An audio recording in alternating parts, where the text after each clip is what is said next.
राधे राधे दोस्तों। और मेरे चैनल XYZ कहानी में आपका एक बार फिर से हार्दिक स्वागत है। और देखिए, आज हम आपको जो कहानी सुनाएंगे वो तीन भाइयों की किस्मत की अजब कहानी है। तो आइए कहानी को शुरू करते हैं।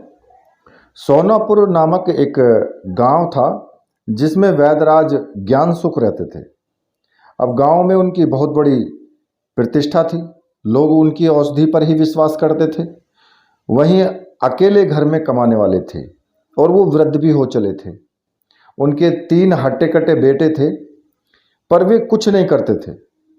और राजवैद्य को इसी बात का गम खाए जा रहा था कि कई बार तो उन्होंने अपने बेटे सदानंद से कहा कि बेटा, मुझसे वैद्य की ये विद्या सीख लो, तुम्हारे जीवन में काम आएगी। मेरे मरने के बाद इसे कौन करेगा और वैद्य की परंपरा ही खत्म हो जाएगी ये। पर वो एक कान से सुनता था और दूसरे कान से निकाल देता था। एक बार वैदराज बहुत बीमार पड़ गए, उनके बचने की कोई उम्मीद नहीं रही और वे अंतिम घड़ियां गिन रहे थे। बड़े बेटे सदानंद को आज महसूस हुआ कि मैंने तो अपनी जीविका के लिए कुछ भी नहीं सीखा, अभी भी कुछ पूछ लूं। तो वो उनके पास पहुंचा। तब तक गांव की एक महिला वैदराज के पास दवा लेने के लिए आई। वैदराज ने उसे दवा का नुस्खा बताया और सदानंद ने उनके जो अंतिम शब्द थे वो ही सुन पाए कि हर और सनाए की बराबर 1-1 ग्राम मात्रा लेकर उसका चूर्ण बना लो और ठंडे पानी के साथ खा लो। महिला दवा लेकर के चली गई। अब सदानंद को वो नुस्खा जो था वो उन्होंने सीख लिया। थोड़ी देर में वैदराज की तबीयत ज़्यादा खराब होने लगी, उनकी सांसें उखड़ने लगी और हालत उनकी बिगड़ती गई। रात तक उनका देहांत हो गया। उसके बाद सदानंद ने घोषित कर दिया कि उन्होंने वैद्य विद्या जो थी वो सीख ली है और अब वे दवा दिया करेंगे। दुकान खोलकर सदानंद शाम तक बैठे रहे, लेकिन कोई मरीज नहीं आया। शाम को एक धोबन दवा लेने के लिए आई तो सदानंद की आंखें चमक उठी। वो बहुत दुखी थे। वो जो औरत थी वो बहुत दुखी थी। आते ही उसने रोना शुरू कर दिया। रोने के कारण उसकी साफ आवाज़ नहीं निकल रही थी। क्या हुआ? सदानंद ने पूछा। वैदराज, मेरा गधा खो गया है, वही मेरी रोजी रोटी थी, उसके बिना मैं क्या करूं? धोबिन और जोर से रो पड़ी। घबराओ मत, घबराओ मत, तुम्हारी परेशानी दूर हो जाएगी। 1 ग्राम हर और सनाए को बराबर मात्रा में चूर्ण बना करके ठंडे पानी के साथ खा लो। एक पुड़िया खाते ही धोबन को दस्त लग गई। अब वो बार बार खेत में जाती, पूरा दिन इसी क्रम में ही हो गया। अब वो निढाल हो गई। शाम को वो दूर एक खेत में गई तो उसने देखा कि उसका गधा खेत के एक कोने में चल रहा था। अब वो बहुत खुश हुई और रात में ही वैदराज को दवा के पैसे के साथ साथ थोड़ी बख्शीश के लिए रुपए भी मिला करके और वो दे आई। उस नगर के राजा की जो महारानी थी उसकी वो मुंह लगी हुई थी। अब महाराज आजकल काज का जो राजकाज था उसके काम में बहुत ज़्यादा व्यस्त थे। अब कई दिन हो गए, महल में वो गए नहीं जा पा रहे थे। अब महारानी बहुत परेशान हो रही थी। धोबिन जब कपड़े देने के लिए गई तो देखा कि महारानी बहुत उदास थी। वह तो उनकी मुंह लगी हुई थी। बोले, महारानी क्या बात है जो आपके मुख पर उदासी छाई हुई है? रानी की आंखों में आंसू भर आए और वो कहने लगी कि आजकल महाराज महल में नहीं आते, पता नहीं क्या बात हो गई है। कहीं से सूचना मिली है कि वो दूसरी विवाह के जुगाड़ में लगे हुए हैं। अब धोबिन को यह बात सुनकर के बहुत दुख हुआ। उसने राज भरे स्वर में कहा कि महारानी, एक बात कहूँ, इसका उपाय है। अब महारानी ने अधीरता से कहा कि क्या बात है, जल्दी से बताओ, मैं कुछ भी करने को तैयार हूँ। अब धोबन ने कहा कि हमारे पड़ोस में एक वैद्य जी रहते हैं, वो बहुत ही गुणी हैं और हर मर्ज का इलाज वो कर लेते हैं। हमारे गांव में पड़ोस में ही रहते हैं। महारानी ने आदेश दिया कि जाओ तो फिर वैदराज को तुरंत ही यहाँ लेकर के आओ और मुझे दवा दिलवाओ। दासी चटपट वहाँ से गई और वैदराज को महारानी की खबर सुनाई। अब वैद्य जी ने जब ये बात सुनी तो उनके मन में तो एकदम से सन्नाटा हुआ। उन्होंने अपने मन में सोचा कि यहाँ तक तो मैं धांधली कर रहा था, वहाँ मेरी पोल खुल जाएगी तो मुझे तो या तो सूली चढ़ा दिया जाएगा वहाँ पर तो। लेकिन महारानी का आदेश था, टाला भी नहीं जा सकता था। अगर नहीं गए तब भी वही हाल होगा, यानी इधर कुआ उधर खाई। और सदानंद की जान जो सामत में पड़ गई। अब मरना तो दोनों तरफ से ही था, तो इसलिए उन्होंने महारानी के यहाँ जाना ही उचित समझा। उन्होंने अपना झोला उठाया और दासी के साथ वो महारानी के यहाँ गए। उन्होंने महारानी को लिए दवा दी, एक एक ग्राम हर और सनाए का चूर्ण बनाकर पुड़िया देते हुए कहा कि इसे पानी के साथ खा लो। और वैद्य जी अपने घर चले गए। अब महारानी ने एक पुड़िया खाई और उनकी हालत खराब होने लगी। उनका भी धोबन की तरह ही हाल हुआ। उनकी इतनी ज़्यादा हालत खराब हुई कि ये खबर महाराज तक जब पहुंची तो महाराज सब राजकाज छोड़ करके भागते हुए चले आए। सभी कामों की छुट्टी कर दी और पूरी रात सिरहाने बैठे बैठे महारानी की जो सेवा वो करते रहे। महारानी बहुत खुश हुई। दूसरे दिन धोबन आई तो महारानी ने कहा कि तुम्हारे वैद्यराज की दवा कठिन तो है पर असरकारी है, मुझे तो पूरा फायदा हुआ। अब खुश होकर उन्होंने मोतियों का हार निकाल करके धोबन को दे दिया। कहा कि जाओ वैद्यराज को बुला करके लाओ। अब धोबन वैद्यराज को बुलाने गई तो उसको देखते ही वैद्यराज कांपने लगे। उन्होंने सोचा कि कहीं ऐसा तो नहीं कि यह दवा नुकसान कर गई हो और महारानी जी को कुछ नुकसान हो गया हो, हमें सजा देने के लिए बुलाया गया। धोबन राजवैद्य को लेकर के महारानी के पास पहुंची। महारानी ने महाराज से कहा कि आज हमारी जान इन्हीं वैद्यराज की वजह से बची है, अब आप इनको राजवैद्य घोषित कर दें। अब महाराज ने कहा कि जिसमें तुम्हारी खुशी है वही ठीक है। उन्होंने सदानंद को अपने राज्य का राजवैद्य बना दिया। अब सदानंद ने तो अपनी किस्मत के बारे में ऐसा जाना भी नहीं था कि उन्हें अनायास खुशी उनको मिली, तो वो खुशी के मारे पागल हो गए। लेकिन एक बहुत बड़ा डर भी था कि यह तो सब निपट धांधली की बात थी, जब आगे पोल खुलेगी तब क्या होगा, आगे वास्तव में जब कोई परेशानी होगी तो क्या होगा। और वास्तव में उनके लिए बहुत बड़ी मुसीबत उनका इंतजार कर रही थी। एक दिन उनके राज्य पर पड़ोसी देश के राजा ने हमला कर दिया। अब राजा बहुत चिंतित थे। महारानी ने पूछा कि महाराज क्या बात है। राजा ने कहा कि हमको पता भी नहीं चला कि एकदम से पड़ोसी देश के राजा ने हमला कर दिया है। अब इतनी जल्दी मामला कैसे संभल पाएगा। महारानी बोली इसका समाधान है। महाराज ने कहा कि क्या समाधान है इसका। रानी प्रसन्न होकर के बोली कि राजवैद्य। तब महाराज ने आश्चर्य से पूछा राजवैद्य, वो इसमें क्या कर सकते हैं। महारानी बड़े गर्व से बोली उनके पास हर मर्ज का इलाज है। राजवैद्य इनको किस लिए बनाया गया है, इसीलिए तो इनको राजवैद्य बनाया गया है। तो राजवैद्य को बुला करके और उनसे इसका हल पूछो। अब महाराज ने दासी से कहा कि जाओ राजवैद्य को बुला करके ले आओ। अब दासी जब सदानंद के पास पहुंची तो सदानंद उसको देख करके घबरा गए और मन में सोचने लगे कि अब कौन सी मुसीबत आने वाली है। अब क्या हो गया, क्या किसी को कोई परेशानी हो गई या कोई बीमार हो गया या मुझे दवा देने के लिए बुलाया गया है। हे भगवान, अब मैं क्या करूं, मुझे तो कुछ आता भी नहीं है। वह इस प्रकार सोच ही रहे थे कि दासी ने कहा कि चलो आपको महाराज बुला रहे हैं। सदानंद ने सोचा कि अब तो निश्चित रूप से कोई ना कोई कारण है, अब मरता क्या न करता, जाना तो पड़ेगा ही। ऐसा सोच करके उन्होंने अपनी हर और सनाए वाली थैली रख ली और चलने के लिए तैयार हो गए। महाराज के सामने पहुंचकर उन्होंने उन्हें प्रणाम किया। कहा कि कहिए महाराज क्या आज्ञा है। महाराज ने कहा कि राजवैद्य, आज हमारे राज्य पर पड़ोसी देश के राजा ने हमला करने के लिए घेरा डाल दिया है और सीमा पर उसकी सेना के तंबू खेमे जो है वो गढ़ लगे हुए हैं। हमारी कोई तैयारी भी नहीं है, हमें पता भी नहीं चला। अब इतनी जल्दी क्या हो सकता है, निश्चित रूप से वे हमला कर देंगे और हम हारेंगे। वे हमारा राज्य हड़प लेंगे। ये संकट की घड़ी आन पड़ी है, इसमें आप ही कुछ कर सकते हैं। राजवैद्य ने कहा कि मैं भला इसमें क्या कर सकता हूँ। महाराज ने कहा कि महारानी कह रही हैं कि तुम्हारे पास हर मर्ज की दवा है, तो आप अपनी दवा दीजिए। आखिर आप राजवैद्य किस बात के हैं। अब सदानंद को मन में बहुत क्रोध आया और वो भयभीत हुए। क्रोध इसलिए आया कि भला बताओ, इसकी क्या कोई दवा हो सकती है।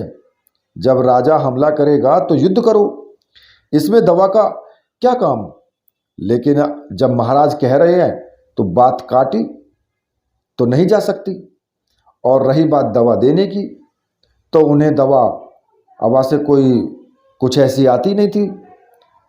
ये तो सब धांधली का काम चल रहा था। अब यह बात राजा को कौन समझाए। इसी बात को लेकर सदानंद भयभीत थे कि अब वे पोल उनकी खुलेगी तो उनका अंजाम भी उसको भुगतना होगा। खैर, जो होगा सो देखा जाएगा। ये सोचकर सदानंद ने हर और सनाए की निकाली और कूट पीस करके उसकी पुड़िया बनानी शुरू कर दी।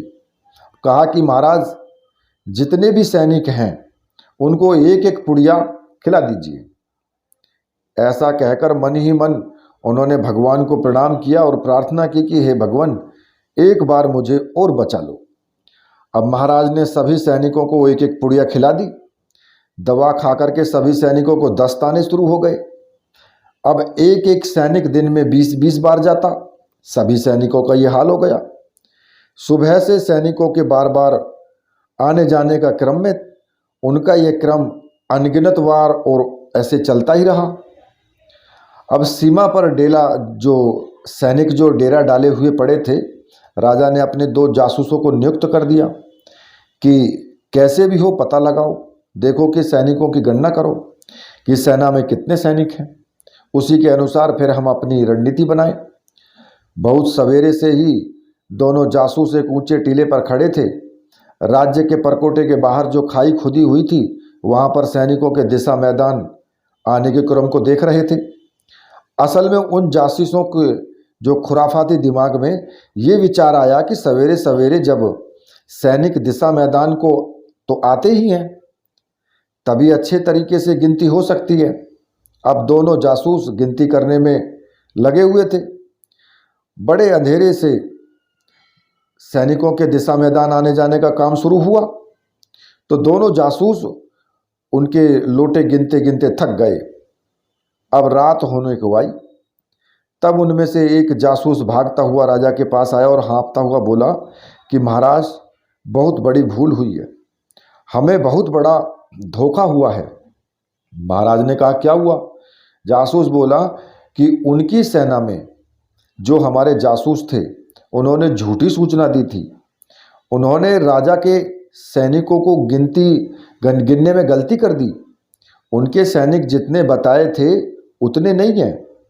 हमारे सैनिकों से उनकी कई सौ गुना गिनती ज़्यादा है। सवेरे से हम 2 लोग उनके सैनिकों को गिनने में जुटे हुए हैं और वो दिशा मैदान जा रहे हैं। उनके हम लोटे गिनते गिनते थक गए, लेकिन अभी तक उनका आना खत्म नहीं हुआ। महाराज, उनके सैनिकों की संख्या अभी भी अंधेरे में है। अभी भी सही बात पता नहीं चल पाई। हमारे साथ बहुत बड़ा धोखा हुआ है, या फिर हमारे जासूसों को उन्होंने पकड़ लिया है और उनके द्वारा हमें झूठी सूचना दे करके फंसाने के लिए बुलाया है, ताकि हम यहाँ हमला बोलें और वह हमें हराकर आपको कैद कर ले और आपका राज्य हड़प लें। अब राजा ने जब ये बात सुनी तो उनके चेहरे पर हवाइयाँ उड़ने लगी। उन्होंने कहा कि तुम सच कहते हो। ये तो बड़े सौभाग्य की बात है कि तुम जैसे होनहार जासूस हमारी सेना में हैं।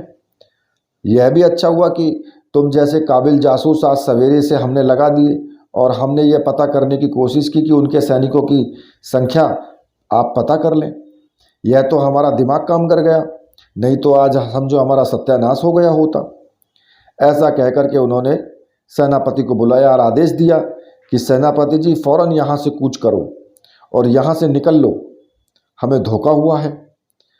यहाँ के राजा की सेना तो हमसे 100 गुनी है, हम मारे जाएंगे, एक भी नहीं बचेगा। सेनापति ने जो आज्ञा कह करके फौरन वहाँ से जो डेरा तंबू लगे हुए थे सबको उखाड़ने का आदेश दे दिया। इधर जो है राजा, जो सेनापति थे और सदानंद एक साथ बैठे इंतजार कर रहे थे कि कब उनकी तरफ से हमला हो। जब पूरी रात शांति छाई रही तब सवेरे उनके जासूस देखने गए कि देखें युद्ध के मैदान के क्या हालचाल हैं और अभी तक उन्होंने हमला क्यों नहीं बोला है। उन्होंने देखा कि वहाँ पर तो धूल उड़ रही है और जहाँ तंबू खेमे में गड़े हुए हैं वहाँ उनके उखाड़े जाने के गड्ढे निशान बाकी हैं और कुछ भी नहीं है।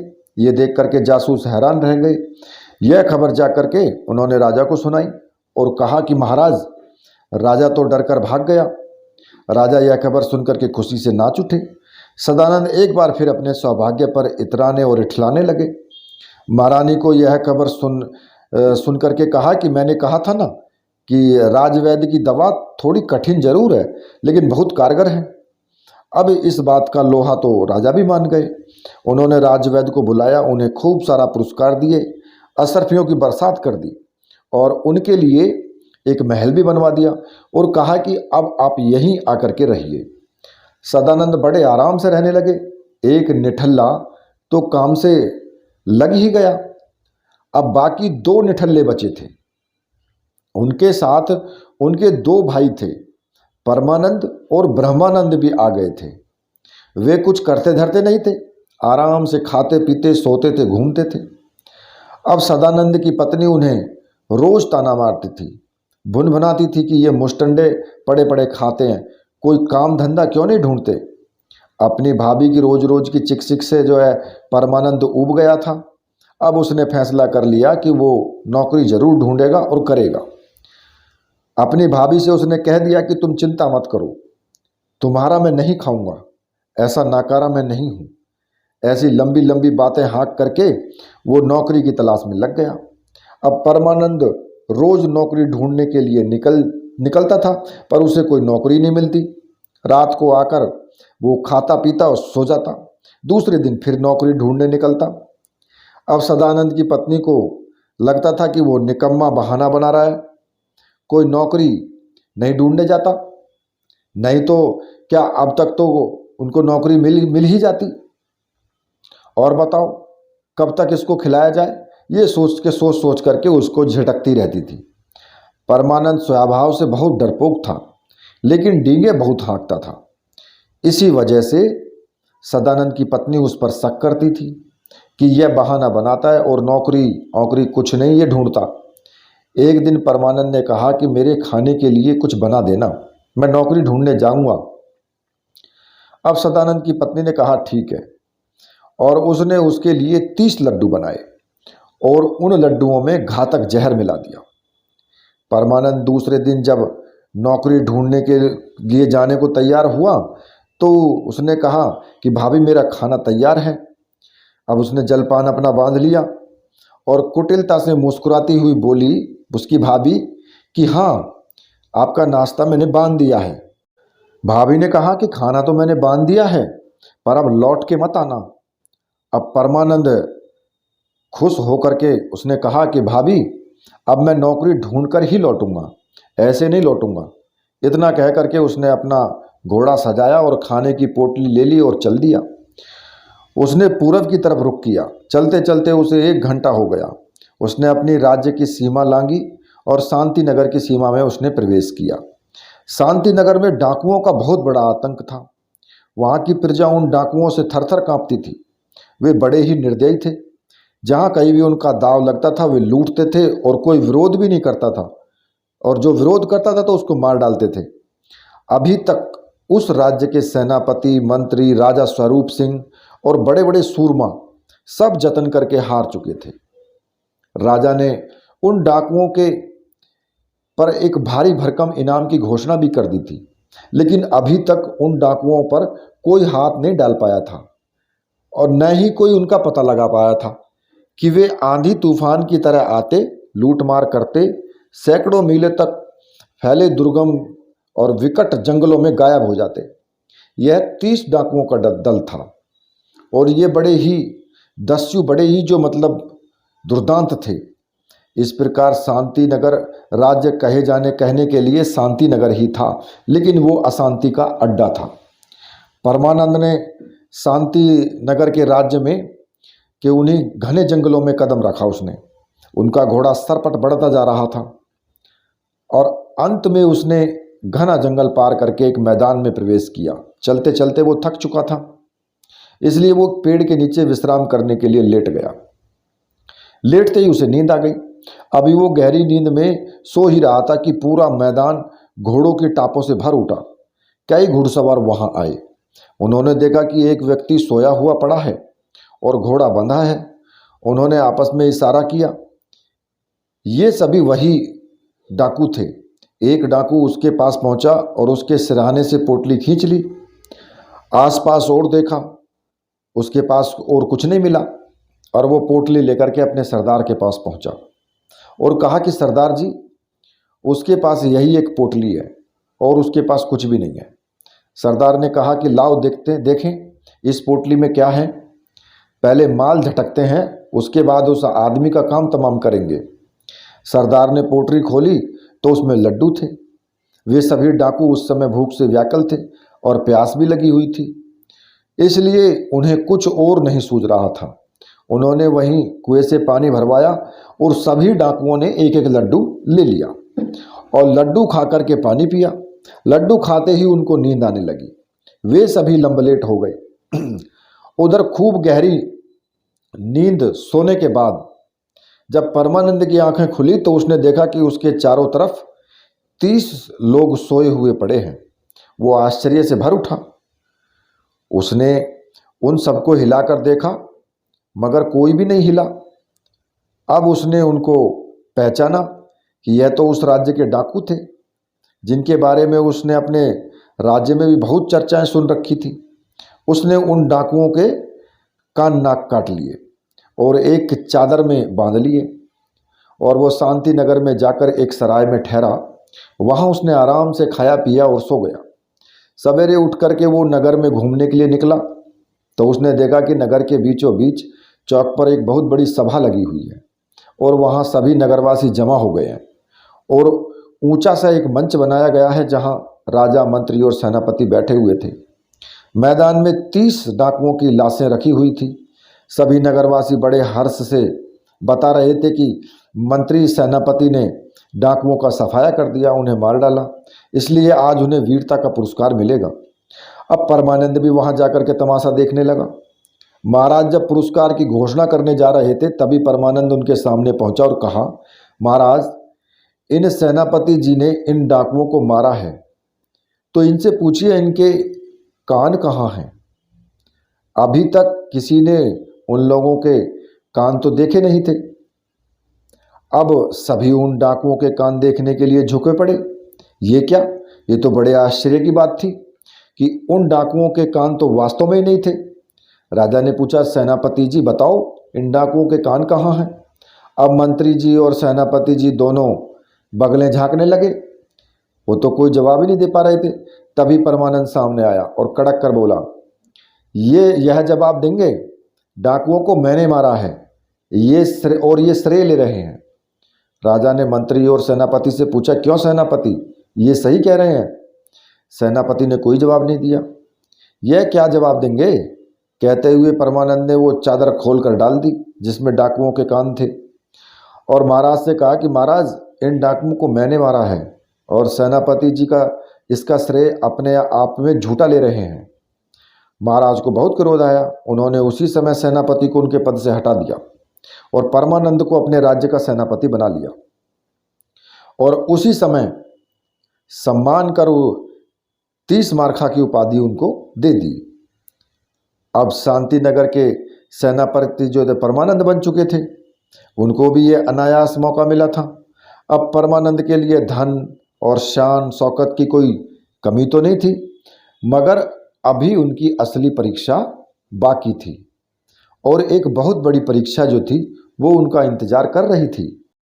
अब परमानंद के तो अच्छे दिन आ चुके थे क्योंकि अब वो चैन की बंसी बजाते थे। सेनापति को तो पद से हटा के दिए गए थे, लेकिन एक काम सेनापति ने किया कि अपनी बेटी का विवाह इस सूरवीर परमानंद से कर दिया। इतना वीर और साहसी शायद इस धरती पर तो था ही नहीं। इस प्रकार उनका सौहार्द बना रहा। अच्छे दिन गुजर रहे थे, तभी मुसीबत ने दस्तक दे दी।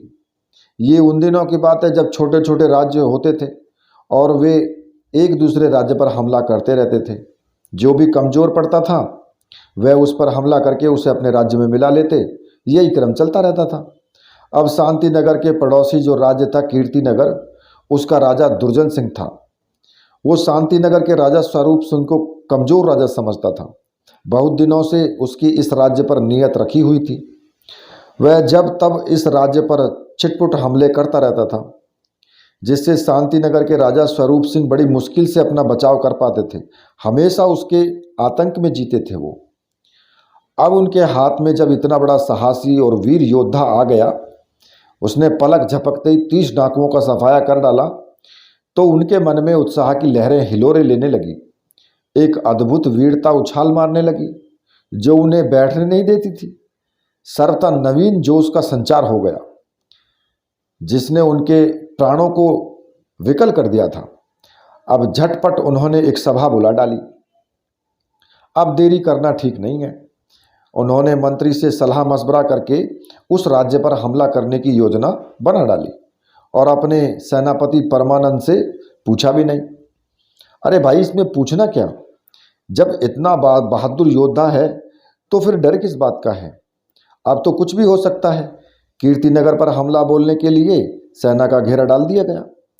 सेनापति परमानंद को महाराज ने जोश में हुमकते हुए आदेश दिया, सेनापति जी, अपनी सेना सजाओ। कीर्तिनगर पर ऐसा हमला बोलो कि दुर्जन सिंह जीवन भर याद रखे।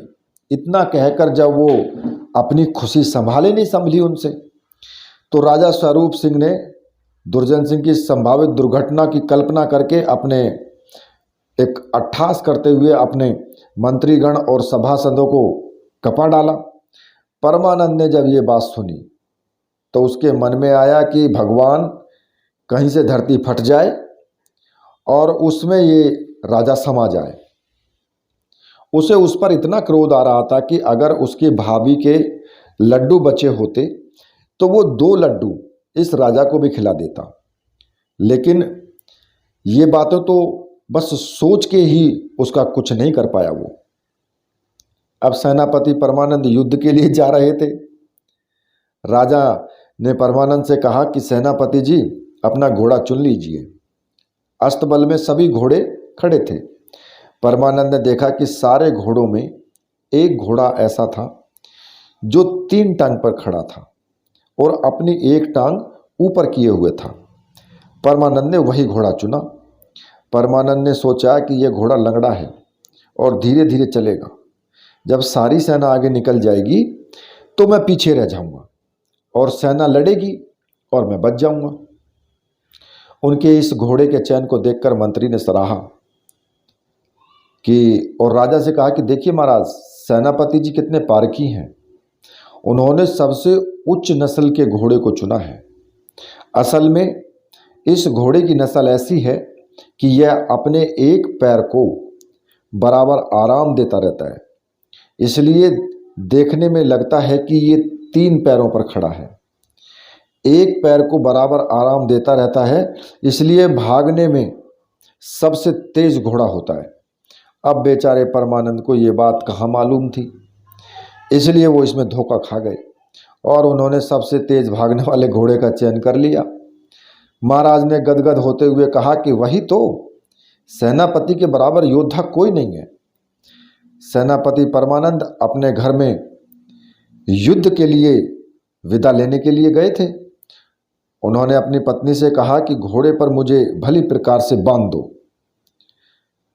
पत्नी जो थी आश्चर्य से बोली कि ऐसा क्यों?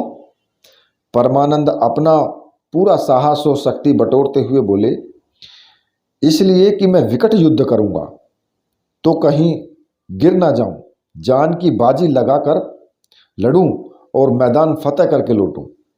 इसलिए परमानंद की पत्नी ने उसे घोड़े से बिल्कुल जकड़ करके बांध दिया। 2 तलवारें उनकी कमर में बांध दी और 2 तलवारें उन्होंने हाथ में ले ली और उसके बाद युद्ध के लिए वो रवाना हो गए। परमानंद का घोड़ा भी उनके लिए एक आश्चर्य से कम नहीं था। जिसे वो लंगड़ा समझते थे वो हवा से बातें कर रहा था। जैसे ही वो भागा कि परमानंद की डर के मारे सिट्टी पिट्टी गुम हो गई। परमानंद अपने देवी देवताओं को मनाते हुए जोर जोर से बचाओ बचाओ चिल्लाने लगा। वो गला फाड़ करके चिल्ला रहे थे।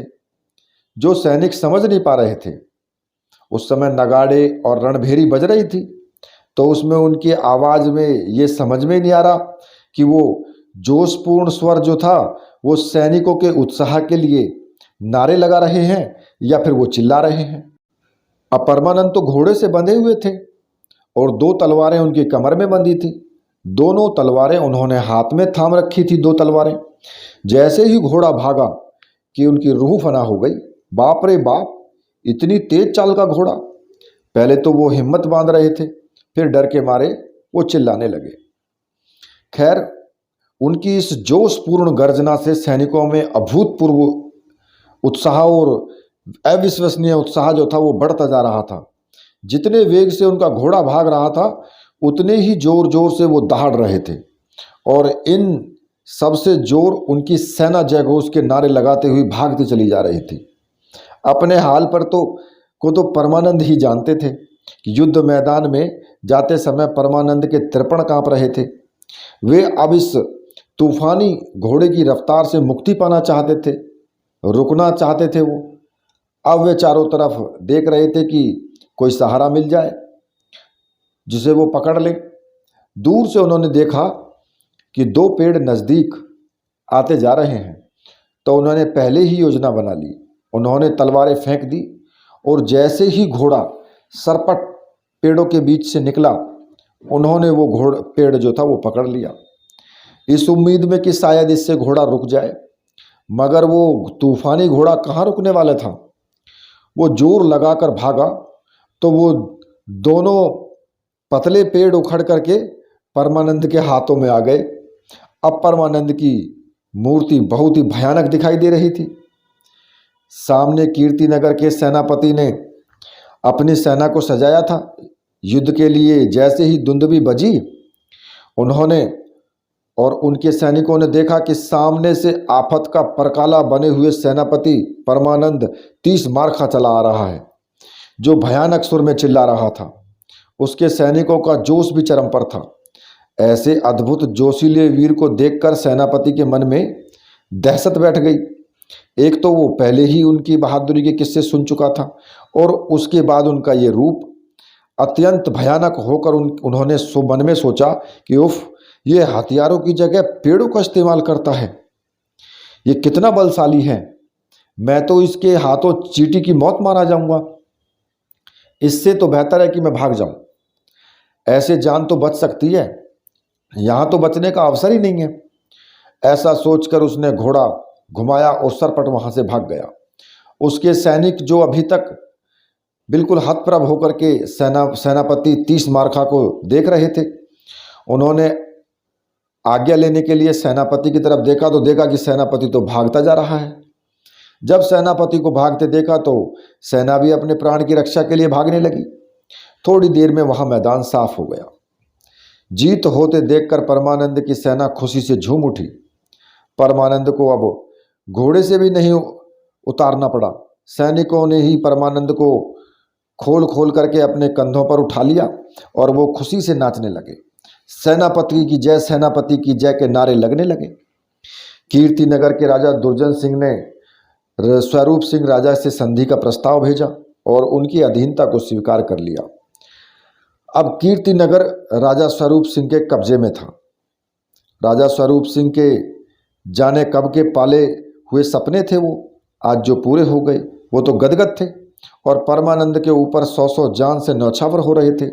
कीर्तिनगर के राजा दुर्जन सिंह ने उन्हें अकूत संपत्ति, उपहार, हाथी घोड़े, बड़े बड़े थालियों में भर करके हीरे जवाहरात, सोने की असरफियाँ भेजी। अब विजय प्राप्त करके लौटी हुई सेना का और सेनापति परमानंद 30 मार्खा का नगरवासियों ने बहुत स्वागत किया। सेनापति का एक शानदार जुलूस निकाला गया जिसमें उसका अभिनंदन किया गया। राजा स्वरूप सिंह ने उनके लिए खजाने के द्वार खोल दिए, एक शानदार महल बनवा दिया। अब तो राजा के सबसे खास वो बन चुके थे। इस प्रकार परमानंद बड़े ही सुख से जीवन व्यतीत करने लगे।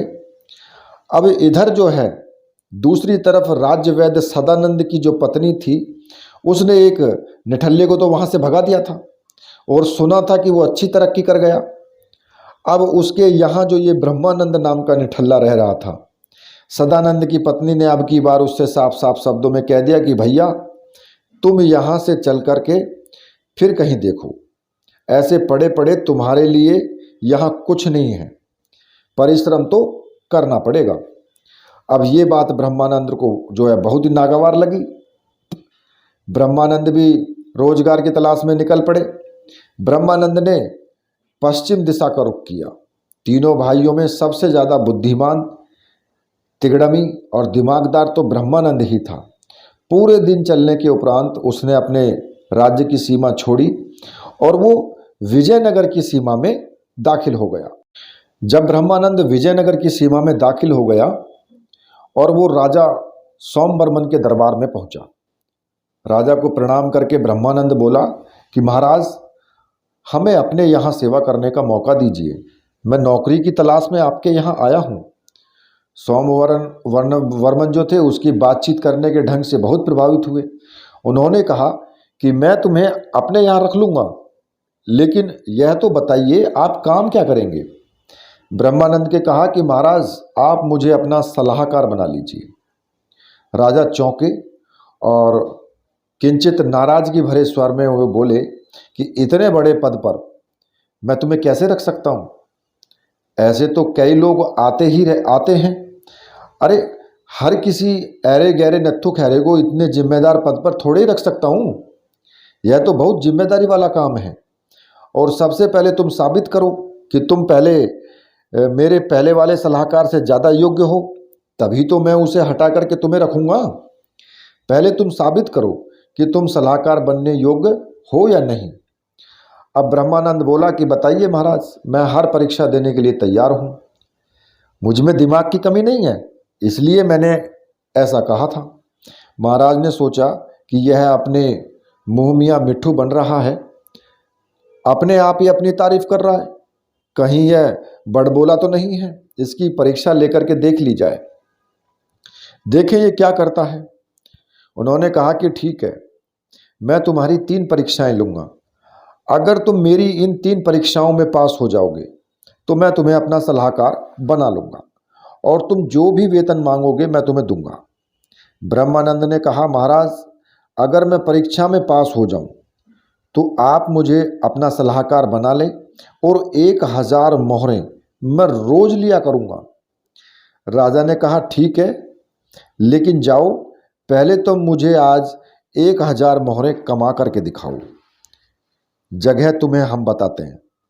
निगरानी के लिए राजा ने अपना एक नौकर भी उसके पास बिठा दिया कि बाद में हम इससे सारा विवरण पूछेंगे कि इसने कैसे मोहरें कमाई हैं। ब्रह्मानंद राजा की बताई हुई जगह पर बैठ गया। उसे बैठे थोड़ी देर हो गई कि उसने अपना दिमाग दौड़ा ही रहा था कि अब क्या करना चाहिए। थोड़ी देर में उसके दिमाग में खुराफात आ गई। उसने देखा कि जहाँ वह बैठा हुआ है उसके चारों तरफ ऊंची ऊंची कई मंजिला की इमारतें बनी हुई थी जो बड़े बड़े नगरपति सेठों की थी। ब्रह्मानंद उनमें से एक सेठ के पास गया और बोला, सेठ जी देखिए आप खगोल शास्त्र का अध्ययन करने के लिए राजा ने मुझे तारे गिनने के काम में लगा रखा है और इधर के तो मैंने सारे तारे गिन लिए, मगर आपकी अटारी के पीछे के तारे नहीं गिन पा रहा हूँ। मेरी बात का विश्वास नहीं है तो इस नौकर से पूछ लो। ब्रह्मानंद ने अपने साथ आए हुए नौकर की तरफ इशारा करते हुए कहा। नौकर ने तुरंत ही हाँ में मुंडी हिला दी। तो सेठ ने ऐसे अजीबोगरीब काम के बारे में सुनकर के हैरान होते हुए पूछा कि मैं क्या करूं? करना क्या है कि आप ऊपर की 2 मंजिलों की जो अटारियां हैं वो आपको तोड़नी पड़ेंगी, तभी छुपे हुए तारे सामने आ पाएंगे। आप तो अटारियों ने आपकी जो अटारियां हैं उन्होंने तारों को ढक रखा है, करना ये है। तो अब ऐसा कैसे हो सकता है? सेठ परेशान हो गया, मेरी इतनी कीमती भवन की अटारियां कैसे तोड़ दी जाएंगी? मजबूरी है नहीं तो तारे नहीं गिने जा सकेंगे। ब्रह्मानंद ने जवाब दिया।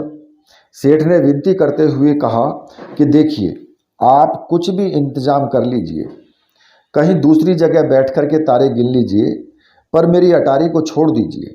इसके एवज में मैं आपको 100 मोहरें देता हूं। ब्रह्मानंद ने मोहरें रख ली और दूसरे सेठ के पास पहुंचा। उससे भी उसने वही बात कही कि तारे गिनने में बाधा आ रही है, आपकी ये मंजिल तोड़नी पड़ेगी। उस सेठ ने भी उन्हें 100 मोहरें दे दी। इस प्रकार ब्रह्मानंद ने 1000 जो मोहरें थी, 1000 राजा ने कहा था, लेकिन उसने 2000 मोहरें इकट्ठी कर ली और राजा को ले जाकर के वो दे दी। राजा आश्चर्यचकित रह गए। उन्होंने नौकर से पूछा तो नौकर ने सारा हाल कह सुनाया। राजा बहुत प्रभावित हुए और उनके मुख से निकला कि वास्तव में तुम दिमागदार हो। ब्रह्मानंद ने पहली परीक्षा पास कर ली थी। दूसरे दिन राजा ने उन्हें फिर बुलाया, कहा कि ब्रह्मानंद जाओ, आज तुम्हारी ड्यूटी नदी के पुल पर लगी है, तुम वहीं बैठो और 1000 मोहरें कमा कर दिखाओ। ब्रह्मानंद ने कहा कि जो आज्ञा महाराज, और वो जाकर के पुल पर तैनात हो गया। उसने देखा कि वो वहाँ का जो भारी भीड़ है, वहाँ पर पुल पर माल और सामान से लदे हुए जहाज और नावों का आना जाना लगा हुआ था।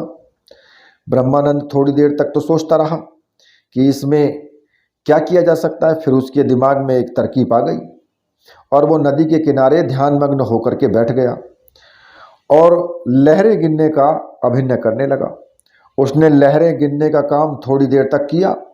उसके बाद वो नदी के किनारे पहुंचा और वहां से गुजर रहे एक बड़े जहाज को रोककर कहा कि रुक जाओ, मैं अभी यहाँ लहरें गिन रहा हूँ, यहाँ बांध बनेगा। मैं लहरें गिनकर नदी का परिमाप जानने की चेष्टा कर रहा हूँ। राजा ने मुझे इस काम पर लगा रखा है और तुम्हारे जहाज के गुजरने से लहरें टूट जाती हैं। ब्रह्मानंद में उधर की नावें और जहाज उधर रोक दिए और इधर की इधर रोक दिए। एक ही घंटे में वहाँ बहुत लंबी भीड़ लग गई। अब सभी को देर हो रही थी। सब दौड़ दौड़ कर ब्रह्मानंद के पास आ रहे थे, कह रहे थे कि इन जहाज़ों को निकलने दीजिए, हमारा बहुत नुकसान हो जाएगा, इस पर माल लदा हुआ है, हमसे 50 मोहरें ले लो और जहाज और नावों को निकल जाने दो। ब्रह्मानंद ने कहा कि ठीक है, देखो मैं देखता हूँ। अब तो थोड़ी देर बाद में ही ब्रह्मानंद के पास मोहरों की ढेरी लग गई। रात को काम खत्म करके जब वो राजा के पास पहुंचा तो उसने वो थैली महाराज के सामने उलट दी। महाराजा मोहरों को देखकर आश्चर्यचकित हुए। उन्होंने नौकर से पूछा कि उन्होंने सारा विवरण बता दिया। नौकर ने, राजा ने कहा कि उठो, वाह वाह, यह सचमुच दिमागदार है, बस अब इसकी एक परीक्षा और बाकी है। अब राजा सोमवर्मन ने ब्रह्मानंद से कहा कि ब्रह्मानंद, तुम्हारी आखिरी परीक्षा शेष रह गई है। ब्रह्मानंद ने प्रणाम करते हुए कहा कि जो आज्ञा महाराज, आप परीक्षा ले सकते हैं। दूसरे दिन महाराज ने अपना दलबल सजाया और कहा कि आज गंगा स्नान करने चलते हैं। ब्रह्मानंद को भी साथ ले लिया। गंगा के किनारे जाकर उन्होंने अपना डेरा डाला। नौकर चाकर और तड़क भड़क के वहाँ जो है धूम मच गई। वहाँ का अद्भुत नज़ारा देख करके ब्रह्मानंद मोहित हो रहा था। प्रभात की जो लालिमा गंगा की लहरों में उतर आई थी। गंगा के शुद्ध जल की लहरें बनती टूटती थी। आज सुबह से ही वहाँ कोई स्नान कर रहा था, कोई आरती कर रहा था, कोई सुबह श्लोक पढ़ रहा था, कोई वंदना कर रहा था। धीरे धीरे दिन जो था वो चढ़ने लगा। महाराज ने ब्रह्मानंद को एक मटकी देते हुए कहा कि ब्रह्मानंद जाओ, 1 किलो घी की व्यवस्था मेरे बिना पैसे लिए ही करके लेके आओ। अब ब्रह्मानंद ने कहा कि जो आज्ञा महाराज। ऐसा कहकर उसने मटकी ली और नज़दीक के बाजार में गया। राजा ने नौकर को उसके साथ कर दिया था। ब्रह्मानंद एक दुकानदार के पास गया और कहा कि हमारे मालिक यहाँ पास में ही ठहरे हैं, 1 किलो घी चाहिए। उसने कहा ठीक है, ले लो, पहले अपने मालिक को दिखा दूं, पसंद कर लेंगे तभी तो लूँगा। थोड़ी देर बाद ब्रह्मानंद मटकी लेकर के लौट आया। और वापस उस दुकानदार को दे गया। क्रोधित होते हुए बोला कि तुम नकली घी बेचते हो। हमारे मालिक ने देखा तो वो नाराज हो गए। वह तो यह मटकी ही फोड़े दे रहे थे। मैंने उनसे कहा कि यह घी दुकानदार का है, नष्ट हो जाएगा। तो उनको मैंने बड़ी मुश्किल से मनाया है। घी वास्तव में मिलावटी था। दुकानदार थोड़ा घबरा गया। उसने कहा कि कोई बात नहीं, मैं वापस कर लेता हूँ। उसने घी वापस अपने बर्तन में डाल लिया। मटकी में जो घी लग रहा था उसे ब्रह्मानंद भली भांति पहुँच कर एक बर्तन में उसने कर लिया। अब वो दूसरे दुकानदार के पास में जा पहुँचा और उससे कहा कि 1 किलो घी चाहिए, और वहाँ भी वही बात दोहराई और उसका भी घी वापस करके मटकी पहुँच कर एक बर्तन में कर लिया। इस प्रकार घंटों तक उस बाजार से, एक बाजार से और दूसरे बाजार में वो यही काम करता रहा। अब उसका वो बर्तन धीरे धीरे भर चुका था। फिर उसने वह बर्तन महाराज को दे दिया। महाराज ने कहा, पूरा घी हो गया। महाराज से उसने कहा, ब्रह्मानंद ने कहा कि देख लीजिए महाराज, 1 किलो से ज़्यादा ही है। महाराज ने उस नौकर से सारा हालचाल पूछा तो नौकर ने सारा विवरण बता दिया। अब महाराज बहुत प्रसन्न हुए। उनका पहले वाला सलाहकार वास्तव में इतना बुद्धिमान नहीं था। राजा ने वापस आकर सलाहकार को हटाकर ब्रह्मानंद को अपना सलाहकार नियुक्त कर लिया। ब्रह्मानंद धीरे धीरे राजा के दाहिना हाथ बन चुके थे। वो सब महत्वपूर्ण सलाह मशवरा राजा उसी से लिया करते थे और कई महत्वपूर्ण फैसले उनके बिना अधूरे ही रहते थे। ब्रह्मानंद के दिन बड़े ही सुखपूर्वक बीत रहे थे। इस प्रकार से सभी भाइयों ने अपने अपने लक्ष्य को प्राप्त कर लिया। तो देखिए, है ना ये 3 भाइयों की किस्मत की एक अजब कहानी। क्योंकि किस्मत के अनुसार ही उनको ऐसा सब कुछ मिला। खैर, कहानी आपको अच्छी लगी तो चैनल को आप लाइक ज़रूर करना, सब्सक्राइब करना, और नई कहानी लेकर के मैं फिर आपके सामने उपस्थित होऊंगा। तब तक के लिए राधे राधे।